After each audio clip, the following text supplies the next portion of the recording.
আসসালামু আলাইকুম বাচ্চারা, কি অবস্থা সবার? আশা করি ভালো আছো। আল্লাহ তাআলার রহমতে আমরা ভালো আছি। স্টাডি সেন্টার প্রো এর পক্ষ থেকে তোমাদের সকলকে শুভেচ্ছা ও অভিনন্দন। আজকে আমরা পার্ট 2 আলোচনা করব। গতকাল যে পার্ট 1 আপলোড করেছে সেটা যদি কেউ দেখে না থাকো দেখে আসো, নাহলে বুঝতে হয়তো অসুবিধা হবে। আর এটা পর্ব আকারে ছাড়া হবে ইনশাল্লাহ। আর আমরা আশা করি তোমরা যদি আমাদের সাথে থাকো ইনশাল্লাহ মজার সলে ফিজিক্স শিখবো আমরা ইনশাল্লাহ। মজার সলে শিখতে হবে, হ্যাঁ।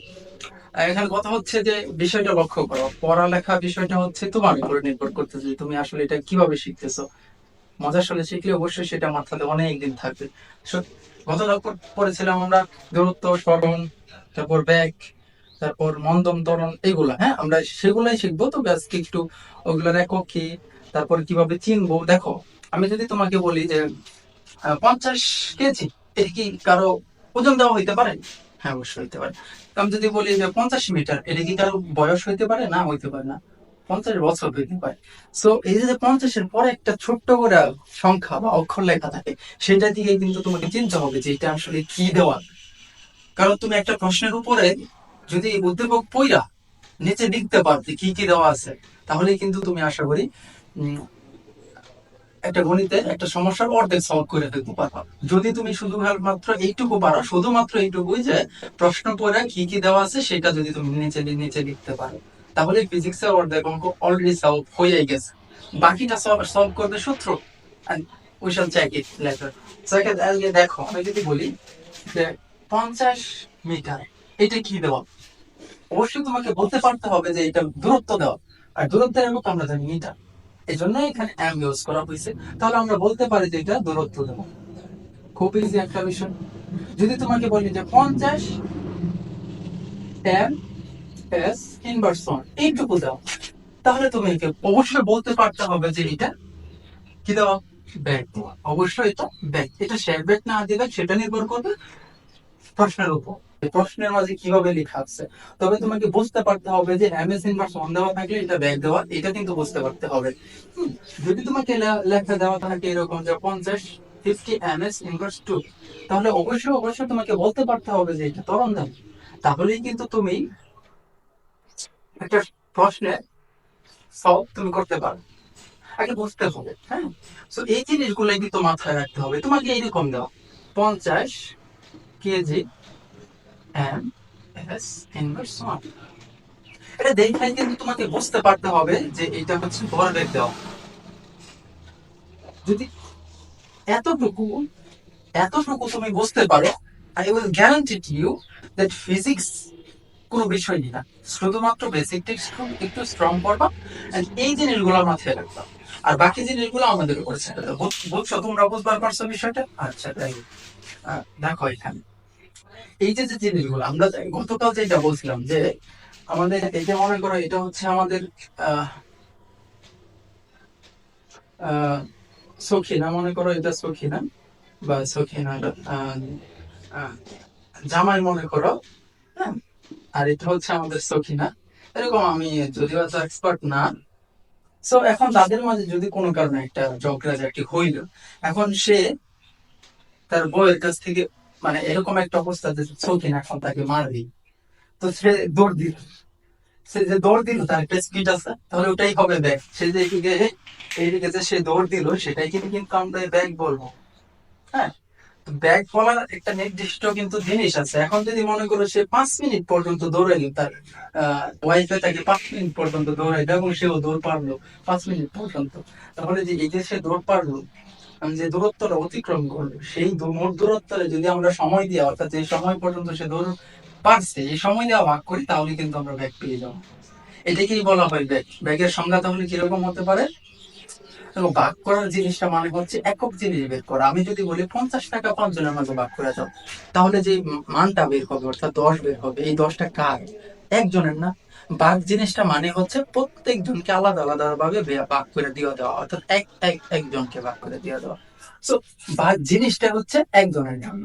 আমি যদি বলি 100 টাকা আছে, তুমি 20 জনের মাঝে ভাগ করে দাও, তাহলে যে উত্তরটা বের হবে 5, সেটা কি বের করবে?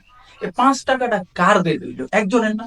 তার মানে ভাগ করা জিনিসটা হচ্ছে ভাগ করে দিয়ে দেওয়া, তার মানে এক ভাগ হয়েছে। তাহলে আমরা বলতে পারি যে ব্যাগের সংখ্যা হচ্ছে প্রতি সেকেন্ডে যে দূরত্ব অতিক্রম করতে হয় বা অতিক্রম করা যায়, বা তুমি এটাকে সংজ্ঞা ভাবে দিতে পারো যে অবস্থানের পরিবর্তনের হার। হার কথাটা দ্বারা বোঝা যায় ব্যাগ, হার কথাটার মানে ব্যাগ। দেখো আমি গত ক্লাসে বলেছিলাম যে অবস্থানের পরিবর্তনকে বলা হয় দূরত্ব, আর অবস্থানের পরিবর্তনের হারকে বলা হয় দ্রুতি।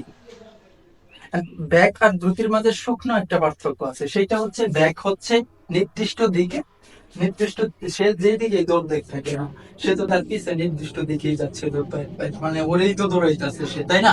তাহলে সে যে দিকেই যাক তার ব্যাগটা, তারটা কিন্তু হবে দ্রুতি, তারটা হবে ব্যাগ। কারণ সে ইচ্ছে সামনে যারা পৌঁছায়, মানে মাইক দিতেছে পিছে, আমার কি আর দেখা টাইম আছে সামনে, কি যেদিকে মন ওই দিকে যাচ্ছে। কিন্তু এই যে পিছে সে তো তার লক্ষ্য করে তার দিকেই যাচ্ছে নাকি, তার মানে তার নির্দিষ্ট দিক আছে, তার নির্দিষ্ট দিক নেই, তারটা হবে ব্যাগ, তারটা হবে দ্রুতি। দ্রুতি আর ব্যাগ আপন দুই ভাই। মনে করো দূরত্ব আর স্মরণ যদি হয় বাপ, তাহলে স্মরণ, ব্যাগ আর দ্রুতি হচ্ছে তাদের ছেলে বা পুত্র বলতে পারি। কেননা দূরত্ব আর স্মরণের সংজ্ঞা যদি তুমি পারো, তাহলে ব্যাগ আর এই দ্রুতির সংজ্ঞা তুমি এমনি পারবা। যদি ব্যাগের সংজ্ঞা তুমি পারো, তাহলে ত্বরণ বন্ধনের সংজ্ঞা এমনি নিতে পারবা। বুঝছো বিষয়টা? সো অ্যাক্সেলারেশন অর্থ হচ্ছে ত্বরণ, যেটাকে আমরা এদার প্রকার করি, এইখানে যেটা লিখছি,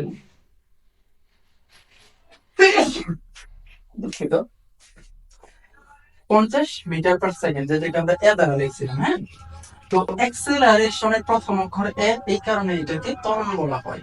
হ্যাঁ, আর এইখানে দেখো এমএস ইনভার্স 2, এটা হচ্ছে এই ত্বরণের একক, এটা তোমাকে মাথায় রাখতে হবে। আর আমরা তোমাদেরকে গত ক্লাসেও বলছি যে আমরা বেসিক জানা পড়লে অঙ্ক পড়ার ক্ষেত্রে সুবিধা হয়। সো আমরা এখন বেসিক জিনিসগুলো শিখতেছি।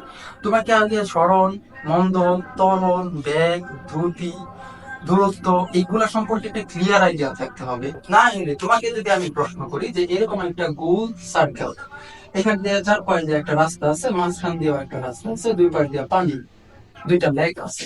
এখন এই পাশ থেকে এই পাশে এটার যে দূরত্বটা, এটা হচ্ছে 50 মিটার। আর এই ফুলটার দূরত্ব যদি আমি তোমাকে বলি, সেটা মনে করো 200 মিটার। এখন একটা লোক এই জায়গা থেকে এভাবে হাইটে হাইটে হাইটে হাইটে এই জায়গায় গেল, খেয়াল কি, আমি উদাহরণ দিচ্ছি, এটা হয়তো বা মানে কিছুটা ক্যালকুলেশনে ভুল হইতেই পারে, বাট এইখানে খেয়াল করো। এখন এই লোকটা যে এই পাশ দিয়ে গেল, সে কি কোনো নির্দিষ্ট দিকে গেছে? না, যায়নি। এজন্য এটা তার নামটা হবে দূরত্ব। এরকম একটা প্রশ্ন একটা বোর্ডে আসছিল, আমার আপাতত মনে পড়তেছে না, তোমরা একটু দেখে নিলে বুঝতে পারবা। আর এই যে সে এইভাবে যে দূরত্বটা অতিক্রম করলো, শুরু থেকে শেষ অবস্থানের ন্যূনতম দূরত্বকে বলা হয় সরণ। অর্থাৎ তুমি একটা রাস্তা, আঁকা বাঁকা রাস্তা ধরে, আঁকা বাঁকা এরকম রাস্তা ধরে তুমি একটা পয়েন্টে গেলা, আরেকটা পয়েন্টে, তাহলে এই যে আঁকা বাঁকা রাস্তা তুমি অতিক্রম করলা, সেটাকে বলা হবে দূরত্ব। আর শুরুর অবস্থান আর শেষের অবস্থানের ন্যূনতম যে দূরত্বটা আছে, সেটাকে আমরা বলবো সরণ। কারণ সরণের নির্দিষ্ট দিক থাকে, কিন্তু দূরত্বের নির্দিষ্ট দিক থাকে না, যেটা আমরা গত ক্লাসে আলোচনা করেছি, যেটা যদি তোমরা কেউ না দেখে থাকো, স্টাডি সেন্টার প্রো ইউটিউব চ্যানেলে তোমরা পেয়ে যাও। তো এই বিষয়গুলোর প্রতি আমাদের অবশ্যই খেয়াল রাখতে হবে, কারণ এগুলো বেসিক জিনিস। আমরা আগামী ক্লাসে আরো বেসিক জিনিস সম্পর্কে জানবো। তো সফিনা আর তার স্বামী আবুলের এই গল্পটা তোমরা যদি মাথায় রাখো, আমি আশা করি, যেহেতু সখিনা, এটা হচ্ছে সখিনা, এটা হচ্ছে আবুল, যেহেতু আবুল এবং সখিনার মাঝে কোনো কারণে ঝগড়াঝাটি হয়েছে, এবং সখিনা রাগের বসে আবুলকে দৌড়াতে শুরু করলো, তো আবুল কিন্তু যেদিকে মন চায় সেদিকেই যাবে, কারণ পিছে অলরেডি একটা বাঘ, বাঘের মতোই তো, suppose, don't mind, just still. So সে যেদিকে দৌড় দিক না কেন, সখিনা তো তার পেছনে দৌড় দিবে, ঠিক? তাহলে তার দূরত্ব, সেই যে পথটা দিয়ে যাবে সেটা হবে দূরত্ব। দূরত্ব কেন? কারণ সেটা কোনো নির্দিষ্ট দিকে যাচ্ছে না, কিন্তু সখিনা তো তার পেছন পেছন নির্দিষ্ট দিয়ে, আমরা তারই ঘুরতে হবে, ঠিক না? তাহলে তারটা হবে সরল, আর তারটা হবে দূরত্ব। দূরত্বের পরিবর্তনের হার, অর্থাৎ অবস্থানের, দুঃখিত, অবস্থানের পরিবর্তনের হারকে আমরা বলবো ব্যাক। আর অবস্থানের পরিবর্তনের হারকে বলবো আমরা দ্রুতি। আর নির্দিষ্ট দিকে অবস্থানের পরিবর্তনের হারকে বলবো আমরা ব্যাক। তার মানে তারটার নাম হচ্ছে, আমরা বলতে পারি তারটার নাম হচ্ছে দ্রুতি, দ্রুতি বা স্পিড। স্পিডের বাংলা হচ্ছে দ্রুতি, ভেরি সরি, স্পিডের বাংলা অর্থ দ্রুতি, আর ভেলোসিটি, ভেলোসিটি অর্থ হচ্ছে তোমার bag. So this is the main difference between two of them, but always we're using speed instead of velocity because of when we riding car or anything else, we always turn left or right. So that's why we used speed. But in Bangla we speak, we use back. যেটা কিনা ভুল। আমরা ইংরেজি কি স্পিডে গাড়ি চালাচ্ছি ইংরেজিতে বলি, বাংলাতে বলি দেয়, কিন্তু বাংলাতে বলার ছিল দ্রুতি। So this is one kind of our mistake in physics, in the perspective of physics. So আমি আশা করি তোমরা বুঝতে পারছো বিষয়টা। তো এই জিনিসগুলো মাথায় রাখবে, ইনশাআল্লাহ পরবর্তীতে ক্লাসে দেখা হবে। আর আর দুঃখিত তোমরা একটু শোনে, যদি ক্লাসটা ভালো লাগে এন্ড আমরা এইভাবে মজার ছলে ইনশাআল্লাহ শিখবো আস্তে আস্তে। ফিজিক্সের যত ধরনের সমস্যা তোমরা কমেন্ট করে জানাতে পারো, প্রত্যেকটা ক্লাস হবে মজার ইনশাআল্লাহ। যদি কোনো সমস্যা হয় তাহলে আমাদেরকে কমেন্টে জানাও। আর ভালো লাগলে সাবস্ক্রাইব করতে ভুলো না, টাকা পয়সা তো লাগে না। ধন্যবাদ।